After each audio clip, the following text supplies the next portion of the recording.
to an all-new layered Omni. Allow me to lay it on you. Okay, I'm gonna be honest with you guys. At first, when I was making this video, I was going to go into super nerdy detail about how rule set discussions work, why certain stages are inclusive while others are not, why certain decisions are made and why others aren't, blah, blah, blah. Then as I was reading everything back, all I could think was, wow, this is, really boring. I'm not saying that you would have been bored personally. I mean, a lot of you might have liked hearing me geek and nerd out about the stage rule sets. But my point is that once you take a dive into the discussion of stage legality, 2 stocks versus 3 stocks, time limits, me legality, etc., you commit to what becomes a very long and arduous creation process. And while this creation process attempts to be very logical in nature, it is also driven by bias and opinion. So, instead of boring you with the details in this video, I'm going to do this. I'm going to briefly touch on a few of the major rule set decisions that will be made, how those decisions will most likely be made, and essentially what will most likely be the final outcome of the next few months of Smash Ultimate, political rule set bantering, along with my personal feelings towards everything else. So yeah, sit back, relax, put your feet up, treat yourself to some snacks or a nice beverage, and let Daddy Omni do the rest. That was kind of weird, right? Yeah, it was. No, yeah, it might have been a little weird.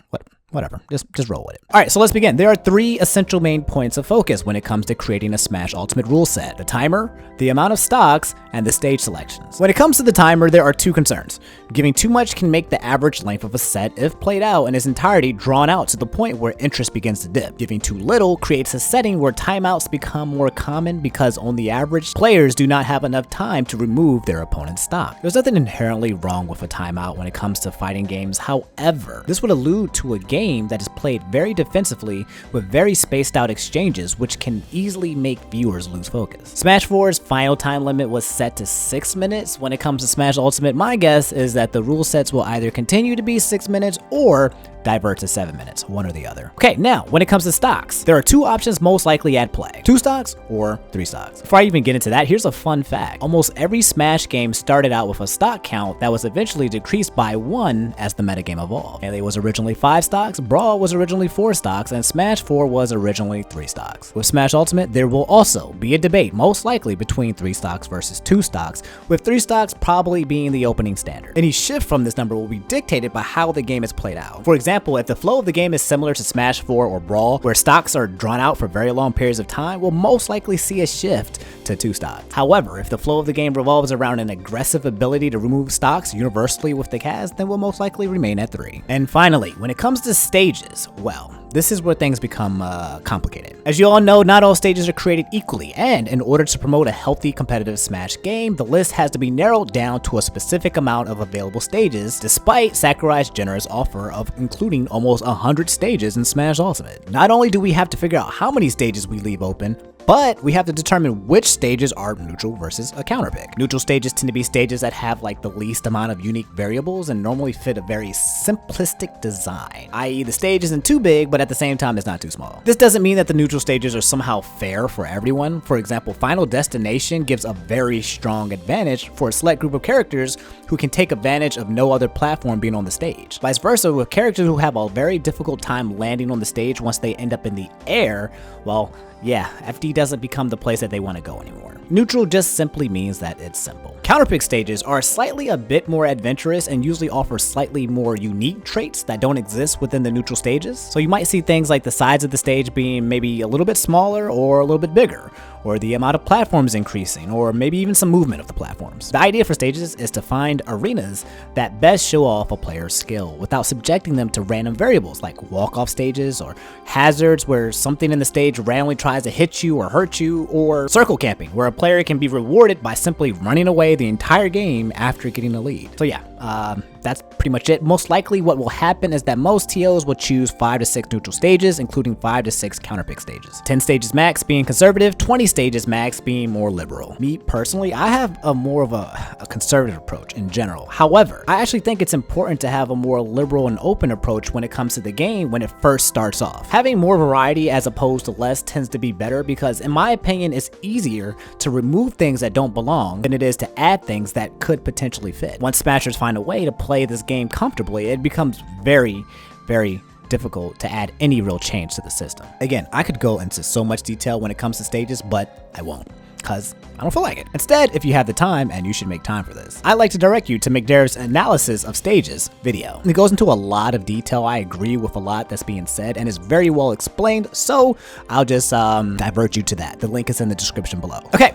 So that's the timer, stocks, and stages in a nutshell. It goes way more in depth, as I just said, but that's the gist of it. Now, when it comes to Smash Ultimate uniquely, this also includes two other things: the Final Smash meter and hazards. Final Smash meters can be toggled on or off. If it's on, then characters build meter as they play that eventually awaken their Final Smash, or at least one version of it. This meter is built by either dealing damage, taking damage, or doing nothing as it builds over time. Ignoring the fact that Final Smashes in this game are extremely broken, there's no way in hell that this mode will be on in standard play. Not because it's bad, but because it's too different. Right now, tournament organizers aren't trying to create an entirely new game, but more so standardize Smash Ultimate in a way that works consistently with what has worked in the past. You could play with Final Smash meter on, but it changes the game so drastically that it ends up being something different completely. You can imagine as a tournament organizer where you have a lot of money invested into this event that you kind of want to go with what you already know works, and then kind of deviate only when it's been proven that, you know, other things work. Plus, no one wants to watch a player camp for minutes at a time until the Smash meter pops and then press a button that unleashes an extremely overpowered move that more times than not just evaporates the stock regardless of percent.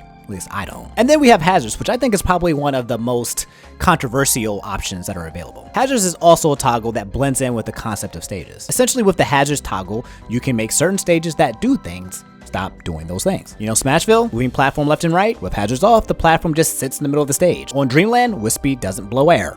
On Yoshi's Island, Randall doesn't circulate around the stage. On Fountain of Dreams, platforms don't move up or down. On Pokemon Stadium 2, there is no transformation. You get the point. Personally, I don't think some stages' hazards are as polarizing or as intrusive as, say, you know, items or Final Smash meter, etc., etc. More importantly, I feel strongly that certain stages should only operate with hazards cut on. If hazards are set to default off, then we just have a bunch of boring Battlefield-like stages that don't move, and it's, I don't know, to me it's kind of boring. While it's important to remove the concept of randomness, if there is a specific pattern to the hazards being on, then I think it's imperative to keep that option available, especially from a viewer standpoint. Plus, like I said earlier, it's harder to bring options into play as opposed to removing it later down the road. So I'm really hoping, it seems like that a lot of TOs now, like VGBC, 2GG, they're basically saying hazards are off.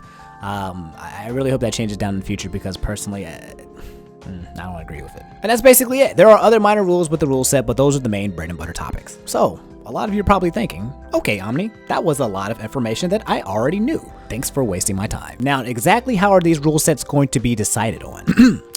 I'm glad you asked. TLDR, the Smash Illuminati will decide. They're going to try to logically figure out a rule set that works best for the players, the viewers, and the tournament organizers. If you're unaware of the Smash Illuminati, it's a group of players, TOs, and influential members within the community who have been in the community long enough for their opinion to have weight, basically. I won't tell you who they are because that'll take all the fun out of it, so I'll leave it up for your discretion to figure out who the members are and who exactly their leader is behind the shadows, because it could be anyone. It's D1.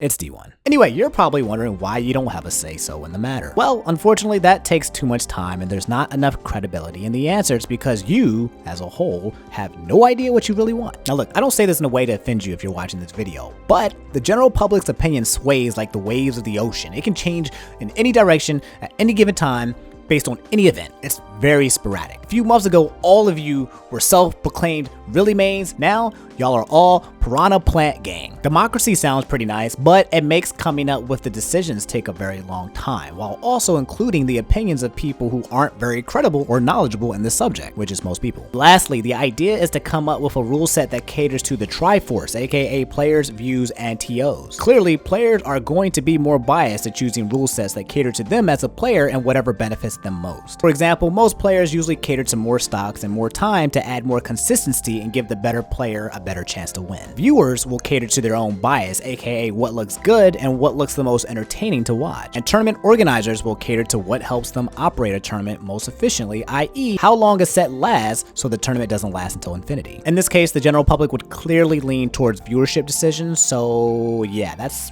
why that most likely won't happen. Okay. I've said a lot. I think we've reached the 10-minute mark. That's super cool because I could use the ad revenue. Let's go over it. We have three main things: timer, stock, stages. Then we have hazards and Final Smash meter. How the rule set will most likely be decided. Is that everything? I feel like it is. Yes, that is everything. That's it for this episode of Lay It Omni. You've just been laid. Coming up with Smash rule sets are a really big pain in the ass, because over the next few months, your social media and YouTube videos and Reddit will be swamped with why are we doing things this way and not that way? This way sucks. No, but this way sucks, and here's why. We should be playing like this, and here's why. In the end, and this is just my opinion, but when it all boils down, no one is actually correct. There is no official, technical, right answer. We're all coming up with opinions on how this game should be played based on how we feel this game should be played, because how this game should be played is not defined. Because Nintendo hasn't said, yo, here's the official Nintendo rule set of how this game should be played competitively, then we're left to our own vices. It's a gift and a curse, really. Like, with it, it allowed competitive Smash to exist. Without it, it means that at any given point in time, we will most likely collectively never agree with how this game is being played. But it is what it is. Decisions have to be made. So for the greater good, a rule set that you don't 100% agree with will be established and life will move on. I encourage TOs to be more liberal in their choices and embrace a bit of change in the beginning, be a bit more flexible. I personally hope Squad Strike somehow makes its way into competitive play, because it's